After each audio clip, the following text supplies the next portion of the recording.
Bonjour à tous, j'espère que vous allez bien. Malgré la migraine d'hier, avec ce terrible match auquel on a assisté, une grande défaite, il n'y a pas d'autre terme. Alors croyez bien que je vais pas du tout me réjouir de la situation, parce que j'en discutais un petit coup avec Thomas après le match, et il me disait allez vas-y Antoine, balance-nous un édito avec un titre, j'avais raison. Je vais vous dire quelque chose. Moi, je m'en réjouis pas du tout, donc je veux pas du tout ce titre-là. Donc je l'ai dit à Thomas. Parce que c'est vrai qu'on peut se gargariser d'avoir eu raison sur l'échec de Juninho et Peter Boss. Malheureusement, c'est une vérité. Mais moi, je m'en réjouis pas du tout parce que même si certains ne sont pas d'accord, avec Thomas, avec d'autres, hein, avec moi, sur le pessimisme que j'ai sur le management de Juninho et le coaching de Peter Boss, je ne m'en réjouis absolument pas. Je m'en moque d'avoir raison, au dernier degré, parce que de toute façon, on fait des éditos, on suit la chaîne de Thomas, on suit l'information lyonnaise. Et qu'est-ce qui se passe au final? Au final, les éditos passent, hein, les vidéos passent. Les avis, qu'est-ce que vous voulez, ça va pas faire changer le nombre de points qui manquent.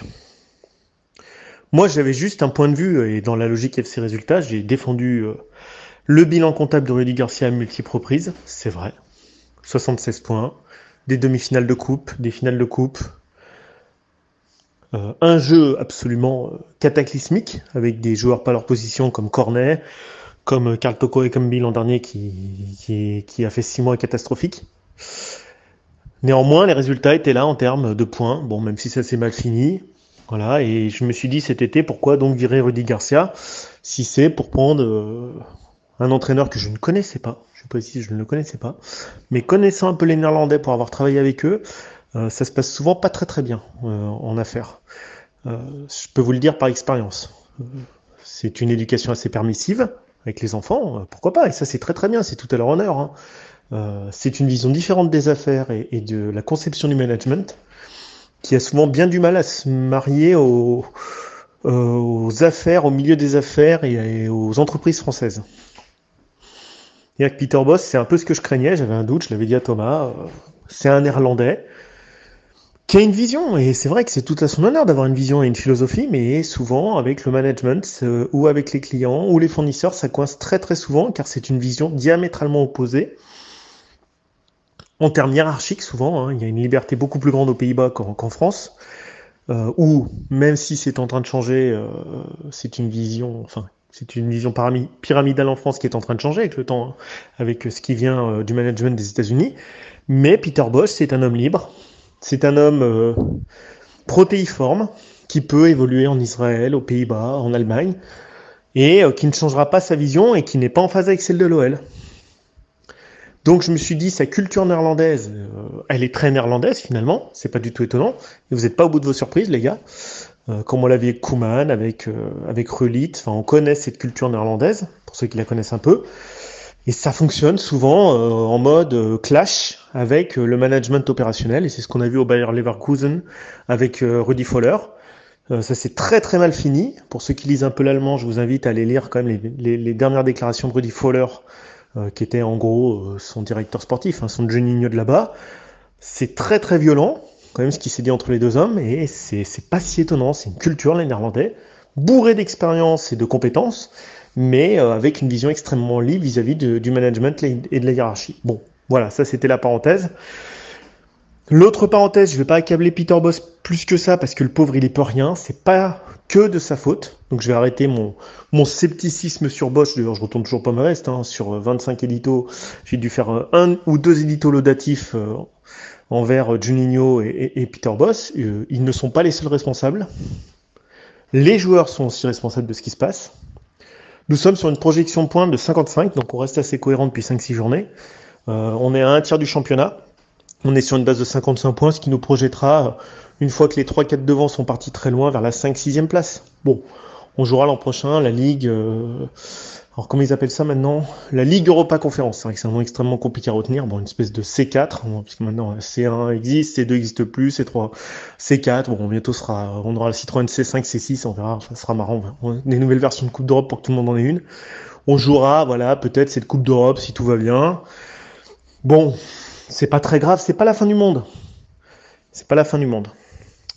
Cette parenthèse sur Peter Bosz fermée, je pense qu'il y peut pas grand-chose. La petite critique que je lui ferais, si j'en fais vraiment une, au-delà de l'incompatibilité entre les cultures néerlandaises et françaises sur l'aspect du management et de la collaboration avec son employeur, il y a une autre critique quand même que je vais lui faire, et ça, c'est que la Ligue 1 n'est pas la Bundesliga.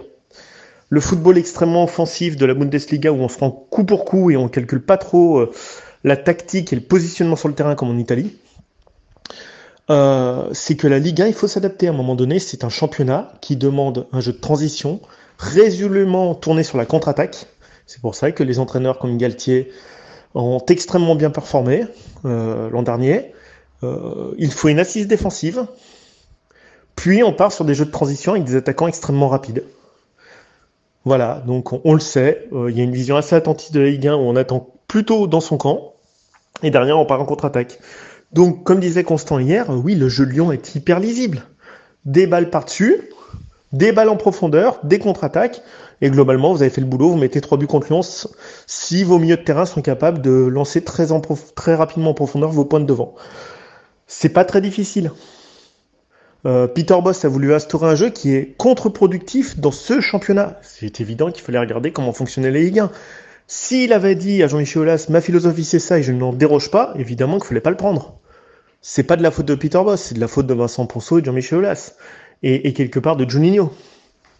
Sa philosophie n'est pas adaptable à la Ligue 1. Faut regarder tous les buts qu'on a pris, que ce soit contre Lorient quand Emerson se fait expulser, hier le troisième but où Dubois court après le Rennais sur le troisième but, mais c'est des buts comme ça, on en a vu 40. Bon, on prend 3-4 buts par match parce qu'on joue trop haut. Voilà, en Ligue 1, s'exposer comme ça, c'est s'exposer à des contre-attaques. C'est évident et ça va être comme ça jusqu'à la fin de saison, parce que Peter Bosz ne sera pas menacé pour moi. Parce que menacer Peter Bosz, c'est encore donner une autre gifle au management qui essaye de mettre en place Juninho. C'est vrai qu'il essaie tout à son honneur, il essaye, et à un moment donné, il faut essayer. Bon, voilà.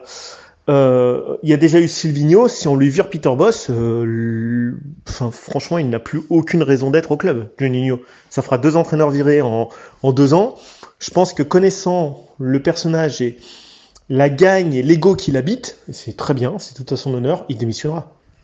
Il n'a pas besoin d'argent pour vivre, Juninho. Il a très bien vécu pendant sa carrière. Un nouvel affront et sa fierté en prendra un coup définitif, c'est évident. Je pense qu'il n'y a pas besoin d'être à la place de Juninho pour le comprendre. On connaît Juninho, on savait quel leader d'homme il était quand il était sur le terrain à Lyon. C'était un gagnant. Il est là pour transformer le club, mais il a des moyens extrêmement limités. Et là, j'en arrive à la fin de mon édito. On s'est posé des questions. Pourquoi est-ce que ça ne fonctionne pas ? C'est pas le match d'hier le problème. Il pourra arriver demain on va gagner un match, mais on va repartir celui d'après. Bon, cette saison, on l'a compris, c'était une saison de transition dans l'après-Garcia. Mais finalement, on a reculé, en fait, environ Garcia. Même si je sais que Garcia était antipathique, tout ce que vous voulez, c'est vrai. On a reculé, mais finalement, est-ce que c'était mal de reculer ? Non. Parce que finalement, là, on a enlevé la peinture et on voit que la carrosserie est complètement rouillée. Et à un moment donné, dans la vie, c'est comme la crise du Covid, même si ça plaît pas, même s'il y a plein de choses désagréables. Dans les entreprises, les gens se sont dit, oula, on va repenser la structure. On va repenser l'organisation du travail, on va repenser plein de trucs. Et qu'est-ce qu'on voit au final ? Rudy Garcia, c'était un peu l'arbre qui cachait la forêt. Oui, les points de l'an dernier ont été miraculeux pour la plupart. Faut être honnête, on a compté sur un grand Memphis Depay, sur un milieu de terrain qui faisait le boulot, mais on était quelque part peut-être en sur-régime. Et cette année, avec la philosophie de Bosz, il y a plus de parachute derrière, il n'y a plus rien pour assurer. Alors ils peuvent se disputer tant qu'ils veulent, Boateng et Léo Dubois. C'est évident que quand on laisse des joueurs du talent de Rennes partir en contre-attaque comme ça, c'est pas possible. Évidemment, des 1 contre 1 dans des courses en sprint pour essayer de rattraper le joueur, c'est évident que ça finit mal. Donc on a un vrai recul, contrairement à ce que vous disiez, la plupart des supporters. Ouais, mais on voit du jeu. Oui, bah oui, des fois c'est vrai que c'est plus beau que sur Rudy Garcia. L'esthétisme, on y est.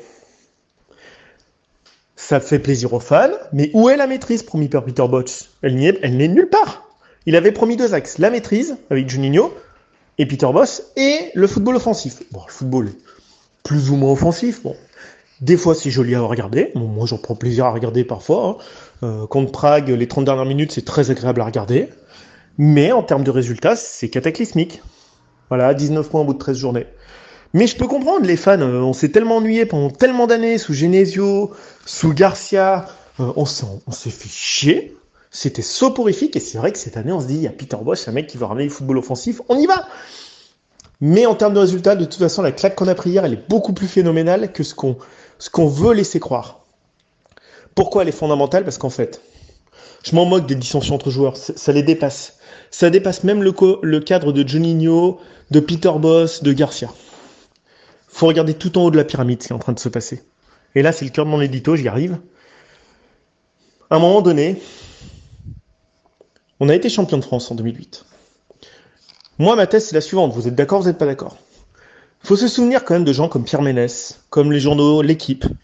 À un moment donné, il y avait un ras-le-bol que Lyon soit champion de France 7 fois d'affilée. C'est vrai que moi, j'étais content. Cette fois, on aurait été champion 40 fois, 60 fois d'affilée, j'aurais été heureux. Mais à un moment donné, la presse en avait marre. Et c'est vrai qu'Olas, on sentait les dernières années, ça devenait dur pour lui. Ça devenait dur à supporter. Donc qu'est-ce qu'il a fait? Ça revenez en arrière en 2008. Il a dit, bon, avec Perrin, on a gagné le dernier match contre Auxerre 3-1. Je crois qu'il y avait Karlström et Benzema de mémoire qui avaient marqué. On a gagné la dernière journée. Très difficile. Ce championnat très difficile. Très difficile, et au niveau des médias qui ont énormément attaqué l'Olympique Lyonnais et Jean-Michel Aulas. C'était presque à la nausée. C'était ad nauseam, c'était vraiment dégueulasse.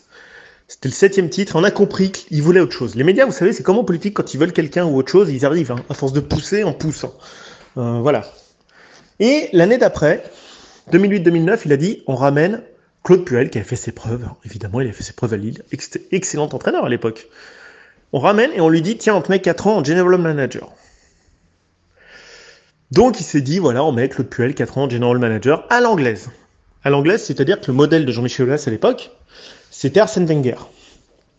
Donc quelqu'un qui est responsable tant de l'équipe première que des équipes juniors, de l'académie, de l'équipe réserve, vraiment qui a un œil complet surtout. Donc il met en place une équipe bis pour voir un peu les gens qui pourraient éclore, avec des jeunes qui pourraient éclore et tout. Et il a laissé beaucoup de mains, beaucoup de responsabilités sportives à Claude Puel. Bon, après, il est arrivé ce qui est arrivé, ça c'est autre chose, mais il a tenté quelque chose. Il a délaissé le sportif. C'est à ce moment-là vraiment qu'on n'a plus le Jean-Michel Aulas du combat, tous les jours, qui venait sur les plateaux de TV, qui venait à la radio, qui défendait son 11, qui défendait ses joueurs. Voilà. Il a pris du recul. Il s'est plongé dans le stade, il s'est plongé dans plein de choses. Il a magnifiquement développé le stade. C'est incontestable, je ne pourrais jamais l'enlever. Je l'avais fait un édito à l'époque. J'avais fait un édito en juillet, je crois, ou août, je ne sais plus trop août, je crois, en disant tout le bien que je pensais de Jean-Michel Aulas. Et je le penserai toujours. Comme disait Constant hier, on ne l'enlèvera jamais. Ce qu'il a fait au club, c'est exceptionnel et on ne le remerciera jamais assez. Il aura une statue devant et Gerland, j'espère, et le Groupama Stadium pour tout ce qu'il a fait. Parce qu'on lui doit tout. Mais à un moment donné, ce changement de cap pour développer le club, parce qu'on ne peut pas être tourné que sur l'équipe 1, nous a été préjudiciable et on est dedans. Ça fait 13 ans après, on est dedans. Depuis, on a gagné une Coupe de France. Et depuis que Jean-Michel Aulas n'a plus la main sur le sportif, parce qu'à l'époque, il avait la main sur le sportif, avec Lacombe, Marino Faccioli et compagnie, il avait la main sur le sportif. Il travaillait avec ses entraîneurs, avec Le Guen, avec Couillet, avec Perrin. Enfin, ça bossait dur, quoi. Avec Santini. Il était tout le temps là. Il était là, on le savait qu'il était là. Voilà, il allait influencer les arbitres. Mais c'est bien, ça fait partie du pipeau, du sport. Quand c'est Leonardo qui le fait, ça dérange personne. Bon. Et il y allait. Mais depuis, nous, on mange notre pain noir. Depuis. Sportivement. Parce que nous, on est que des fans. Et que l'OL féminin s'en sorte bien, mais très bien. Mais moi, je veux que l'OL masculin gagne des coupes, gagne des trophées, gagne une putain de coupe d'Europe que j'aimerais enfin voir de mon vivant dans ce club. Et il a pris cette hauteur. Et il a développé un stade. Il a développé l'OL féminin. Là, il fait des tweets sur l'OL féminin qui est en demi-finale, je crois, du championnat américain, si je dis pas de bêtises, le règne, aux États-Unis, avec l'équipe de Seattle, qu'il a racheté. Il envoie des joueuses là-bas, comme Jenny Le Sommer, comme Morgan Rapinoe. C'est très bien, il développe à max. Mais où est l'équipe 1 masculine? C'est pas de la faute de Bosz, c'est plus de la faute des joueurs. C'est qu'à un moment donné, le patron, il est pas là vers l'équipe 1, quoi. Et il peut pas être partout, Jean-Michel Aulas, il peut pas être omniprésent. Il est déjà omnipotent, mais il peut pas être omniprésent. Donc mon édito, c'est... Nous, on a un truc Ok, on a voulu se rassurer. Et je comprends plein de vous qui disent « Oui, il m'envoie des choses qu'on ne voyait pas sous Garcia et Genesio. » Mais oui, oui, oui, oui, 100 fois oui. Mais à un moment donné, on finit vers 50 points, quoi, en fin de saison. Et qu'est-ce qu'on va dire? Mais je vais pas vous faire le coup, ouais, il a 26 points de moins que Garcia. On le sait, qu'il aura moins de points que Garcia. Maintenant, c'est acté. Je m'en fous d'avoir eu raison sur Peter Bosz. C'est même pas le problème de Peter Bosz. Demain, vous remettez un autre mec, on aura la même problématique. Moi, à un moment donné, c'est est-ce qu'on a des valeurs et des objectifs communs désormais avec le big boss, Jean-Michel Aulas. Les fans, nous, est-ce qu'on est en phase avec ce qu'il veut faire? Qu'est-ce qu'il veut faire sportivement de son club désormais?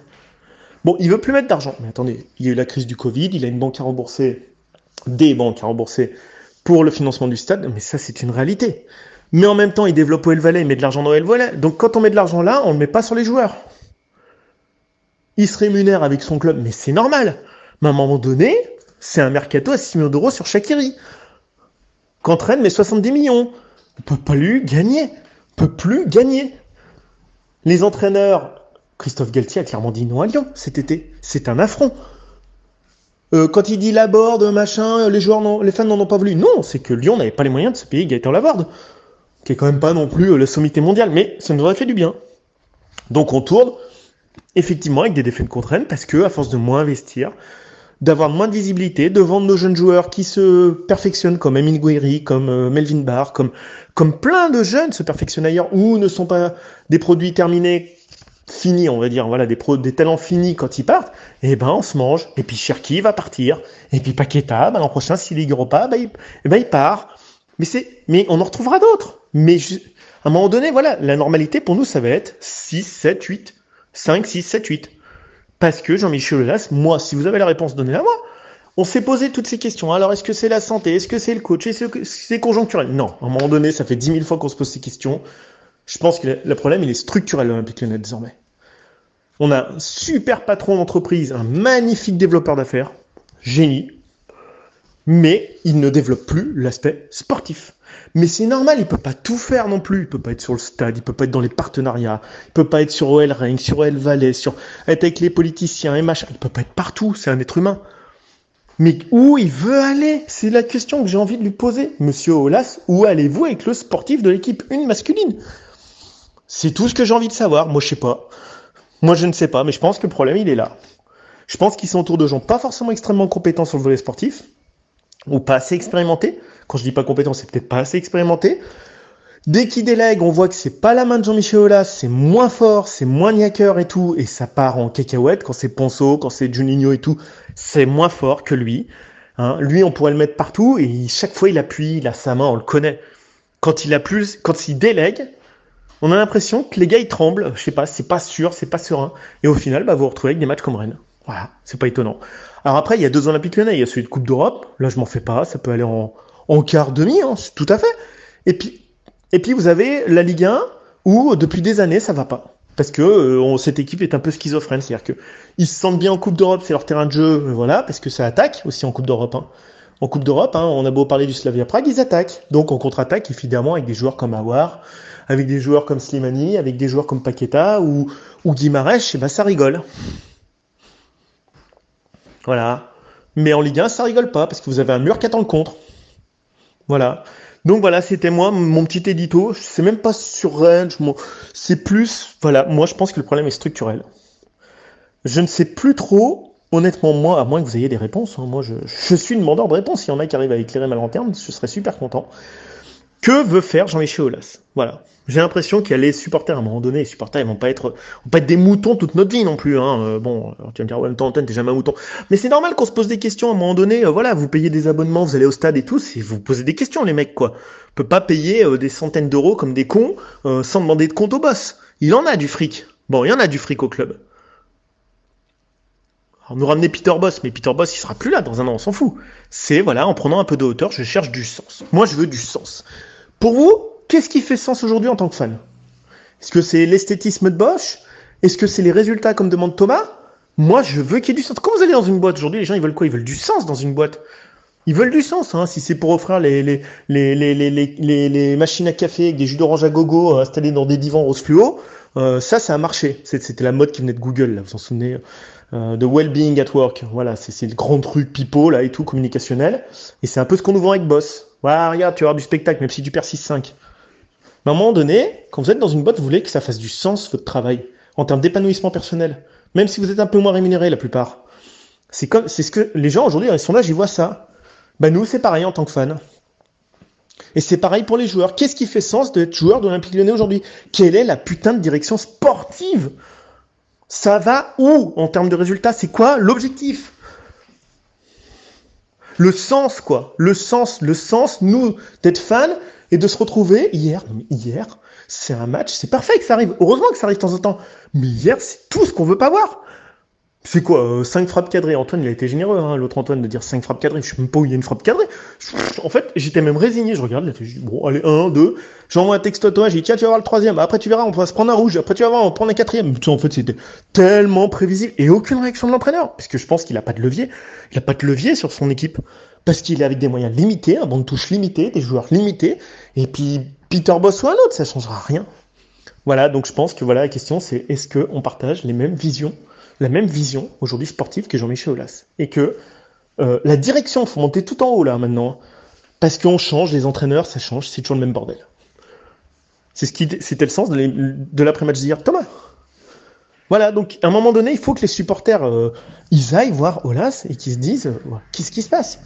Moi, il ne me recevra jamais, je m'en fous. Mais est-ce qu'il y a des mecs parmi vous qui ont l'audace ou le contact ou le bras assez long pour aller demander à Jean-Michel Aulas des comptes? C'est pas méchant, c'est juste une réponse. Vers quoi il nous tend? Mais là, on tend vers la 5, 6e place. Bon, ça a l'air d'aller, on se contente de ça. On dégringole, jusqu'où? Jusqu'où? Saint-Etienne, il n'y a plus de projet, on voit ils sont. Bordeaux, plus de projet, bah, poum, poum, poum. L'actionnaire change tous les 2 ans, bordel, le M6 part, on ramène King String Hedge Fund, ça part en vrille, tiens, on ramène un 3e investisseur, boum, ça part en vrille, et à la fin, c'est la catastrophe. Voilà, c'est juste la question que je vous pose. Maintenant, nous, on est comme les salariés dans une boîte où le patron, bah, il vous offre des jus d'orange super beaux, super bons, mais à un moment, c'est quoi, nous, l'épanouissement en tant que supporter, nos taxes d'épanouissement? Voilà. Allez, j'ai terminé. Bonne réaction à vous, et allez l'OL. Ciao, ciao.